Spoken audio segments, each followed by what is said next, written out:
let's start with Epstein, who I talked about earlier in the program, and the gap between elites and real people in the country. Ashley, how would you describe how elites see this story versus real people? Well, I mean, I can tell you, real people, for the most part, it feels like, are less concerned about this. I mean, it's clearly an issue that bubbled out of the MAGA base. This was, conspiracy theory now that has gone wrong. And I think many of them are surprised by what is coming out in the Epstein files. It's not what they expected. But I do believe that there seems to be, and this is sort of what we're seeing in the polls, is a focus and a concentration on the part of the American people, not at both levels, elite and regular folks, that are most concerned about their pocketbook issues, that this is not a big top priority for many Americans. I think it's a concern for his MAGA base more than anyone else, and Democrats obviously are weaponizing it to their advantage. Amber, the way Ashley framed it, it only heightens my interest and understanding, because Ashley's saying elites care about it more than most real people. Some real people do, but elites care about it more. And some people tell me it's just the opposite, that in fact, the politicians have not really shown concern about it. So how do you see that question of how it's seen differently by elites and by the grassroots of both parties?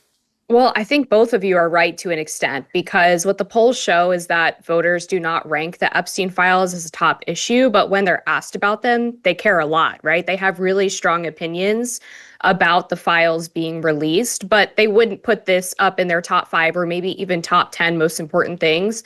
But I think the reason why Republicans are so cagey about it is because, one, Trump needs to keep his base happy, especially heading into the midterms, because as we know, over the past few election cycles, when Trump is not on the ballot, the Republicans have a difficult time getting those low and mid propensity voters who go for Trump to show up to the polls. So you have to keep those people motivated and excited. So if releasing the Epstein files does that, Republicans who are on the ballot next year are going to be thinking about that and willing to break with the president over it. At the same time, I think also Republicans are worried about the Epstein files because of this promise from the Trump administration that this was going to be the most transparent administration in history. And there's been several moments regarding the Epstein files that have felt like the opposite of transparent. So if that's breaking a fundamental campaign promise and points to a broader thematic issue with the Trump administration, that's beyond the base, right? That's actually independents, moderates, people who you need to trust you in order to get them to continue to vote for Republicans in the midterms as well. All right, I want neither of you to laugh at me or roll your eyes, but here's an exercise I sometimes engage in. The West Wing, President Bartlet, right? This idealized president. He was a liberal, but there's still this concept of the idealized president, how a president who was interested in the national interest would handle something. Donald Trump is far from that on the Epstein matter. He's not been truthful about some things. He's not explained things clearly. But I think about, for instance, to just give one example, I could give an example for either party.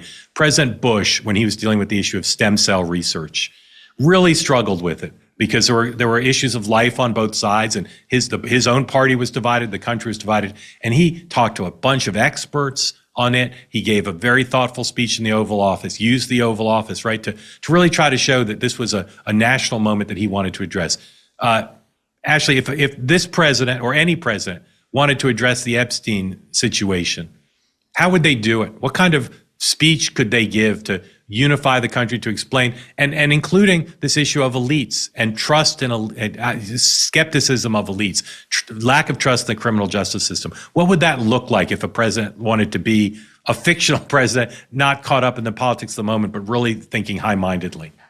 Yeah, I mean, I think the focus would be on the victims, getting justice for the victims. I think that would be sort of a soaring speech about that, and really looking at policies to address human trafficking, right? I mean, the exploitation of children. I mean, that would be what an idealized president would do. But in this particular case, what Donald Trump is doing, to your point, is the very opposite of that. I mean, I caution everyone around the Epstein files because I'm not sure we'll ever get what people think that they want out of these files, because Donald Trump has now taken advantage of a loophole in the law or in the bill itself that would enable DOJ to withhold documents.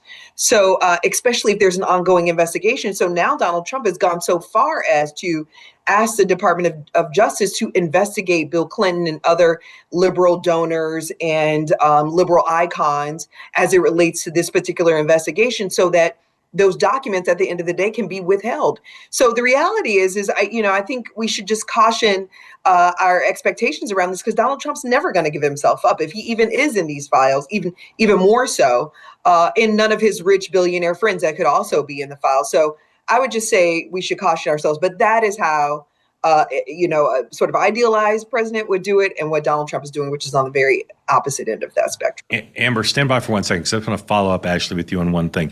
The documents that were released from the Epstein estate included emails from Epstein that were pretty incriminating against President Trump, at least suggestively so. They successfully seem to have batted that away. But doesn't that suggest that the president doesn't have full control over these documents? If he had the capacity to whitewash things that were negative about him, wouldn't he have found a way to whitewash those?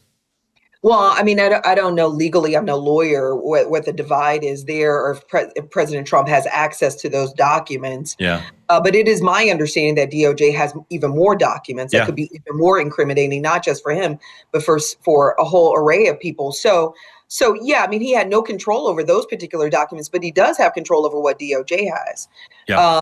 And what I've sort of found interesting is how he made a big spectacle of the documents, bringing in, right-wing influencers to give them the binders with all the documents in it, saying that he wasn't in them, but he's actually in them. So it's, I'm not sure why he has taken this approach. He should have just ripped off the Band-Aid and let the documents go and deal with it all at one time. But this, to Amber's point, really reinforces this notion that Donald Trump, doesn't keep his promises, that people are feeling betrayed by the fact that he promised he was going to release these documents. Now he's walking that back. He's retreating, promised he's going to lower prices. Prices are only going up. So I think a lot of people are feeling betrayed by him, from elites to regular people, and especially within his own party. Yeah, Amber, Tuesday morning, for at least the second time, Marjorie Taylor Greene, Ro Khanna, Mr. Massey stood with the accusers and victims and put them front and center. Some of them have asked the president to meet with them. He hasn't, at least not that we know of. Again, my idealized president might meet with them, maybe privately, maybe have them stand behind him, and as Ashley suggested, champion reforms that would keep this from happening again. Can you think of any reasons why the president wouldn't have met with them? No. I mean, the most obvious one would be that if Trump is indeed part of the documents in a way that is incriminating. But I think more likely he's protecting perhaps friends of his who might be in the documents. There's also speculation just generally from political commentators that maybe the scope of incrimination is so wide that it would be so shocking to people that they're trying to keep this under wraps to prevent some sort of like national panic. I mean, who really knows? We won't know unless they're released. But I think he should have met with them. I think he should have been championing their cause, because that's what he was, again, doing before he actually took office and apparently looked at what was in the documents. And Ashley raises an important point about the potential redactions that could be had. And I think it's important to point out here that the victims themselves have said that they are on board with certain redactions to protect people who maybe are named in the documents but weren't actually involved in the sex trafficking ring, of protecting certain victims who don't want their names out there. They're in favor of that. But they also want the American people to be able to have access to the important parts to actually understand what Jeffrey Epstein was doing. And, the other part of this, too, is that a reason why this scandal was so shocking to people is because it involved allegedly underage women. There's also women who were of age who were trafficked as well. And I think those victims kind of get lost in the larger conversation about this, and their stories are just as valid. Yeah, very good, very, very well said. A couple points, and then we'll move on. Do either of you think? I'll just take yes, no, or maybe. Did Jeffrey Epstein commit suicide? Yes, no, or maybe. I mean, I can't even get into it. I think it matters less whether or not he committed suicide. If what's in these documents is true. Well, but if somebody killed him, that would matter, right? It would. I mean, to contribute to the conspiracy theory and, who's behind it all and who's trying to silence the victims and the documents, all of that. But I mean, it's not something, honestly, Mark, something I've ever thought about. Okay. Amber, yes, no, maybe. I give it a maybe, and I'll explain why. The idea that this is a guy, and you see this more in his emails, he's almost sort of childlike himself in the way that he is very arrogant, and he clearly enjoys this certain kind of lifestyle where he's like a high-flying guy who has connections with all of these wealthy, important people, and he can get all of these women, and he can do whatever he wants with them. Going from that to rotting in a prison cell, I don't think it's a far stretch to say that he would do that act. Mm-hmm. At the same time, there's so many weird inconsistencies surrounding how he was able to have the access to do that, regarding the cameras being down, the guards apparently not preventing it. I think the most likely explanation is that he was given the freedom to commit suicide, meaning there was either an order or just a lack of care from the people in the facility to keep him alive. And so he was given that opportunity. Amber, you're so level-headed. You caught me on a rare day, Mark. Yeah, all right. That was very level-headed. All right, and in terms of Maxwell, as a reporter who considers my job not to have fun, but to hold powerful interests accountable to the public interest, I just find the failure of our government to explain why Maxwell was moved to a cushy prison to be kind of extraordinary. I mean, the government stonewalls about stuff all the time, but this is a very black and white thing. Someone who was convicted of horrible crimes is given cushy treatment in a very high-profile case. And I'm just wondering if you share my frustration, and what does this say about the system that she can get away? The government can get away with doing this with no accountability, no explanation for the public. Amber. Yeah, I think it's a huge miscarriage of justice. And Todd Blanche, of course, went in and had this long interview with her, this hours-long interview, where it was suggested that she was going to actually give names of the co-conspirators, if you will, of people who had actually participated in the sex trafficking ring. And then none of that information was ever released publicly. And yet Ghislaine still got this special treatment to go to this low security female prison. If there is a trade involved, if there's a quid pro quo, then I think the American public deserves access to what was traded from Ghislaine. But how could it be, to stay with you for a second, how could it be that they don't have to answer? What's wrong with the system?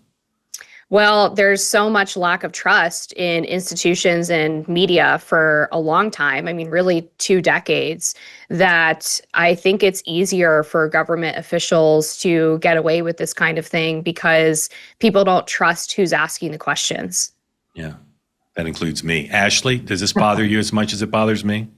Yeah, I mean, but it's this whole issue is just, I find very icky as a mother of a young daughter. It makes me very uncomfortable that we have a president of the United States that is trying to sweep this thing under the rug, is executing a cover up and a pressure campaign to keep these documents hidden and out of the plain sight of the American public. It also bothers me even more so that he's sort of taken over the Department of Justice. There is no division. I've worked in 2 White Houses now. He owns the Department of Justice. I mean, and so you look at what he's done with the January 6th, people who perpetuated January 6th, those who tried to cheat the 2016 and 2020 elections, letting them off. I mean, all of it is just disgusting. And to quote Amber, is just a miscarriage of justice on so many different fronts. I mean, this particular issue is an important issue, but it's isolated in that it affects, it's a number of women. It's regrettable, but even bigger issues like the sanctity of our democracy and what it means. I mean, the president's just abusing his power to game the system to his advantage. And I just think that it's something that all of the American people should be concerned about, not just as it relates to the Epstein files, but as it relates to even bigger, broader issues like the principles of our nation. Ask yourself right now, are you being lied to? Wall Street insists the only way to have enough money to retire is to put your whole life savings into a 401k or an IRA and then roll the dice with it into the Wall Street casino. But if that were true, why do studies show the average American following that advice will outlive their savings by a staggering 10 years? And even the man who invented the 401k says it's a monster that should be destroyed. It's time to get the truth and discover a better way to grow and protect your money. Bank on Yourself is the proven retirement plan alternative banks and Wall Street desperately hope you never hear about. It gives you guaranteed predictable growth in retirement income, tax-free retirement income, built-in inflation protection, and much deserved and needed peace of mind. You can get a free report that reveals to you how you can bank on yourself and enjoy tax-free retirement income, guaranteed growth, and control your own money. Just go to bankonyourself.com/Mark to get your free report. Again, that's bankonyourself.com/Mark. One last time, bankonyourself.com/Mark.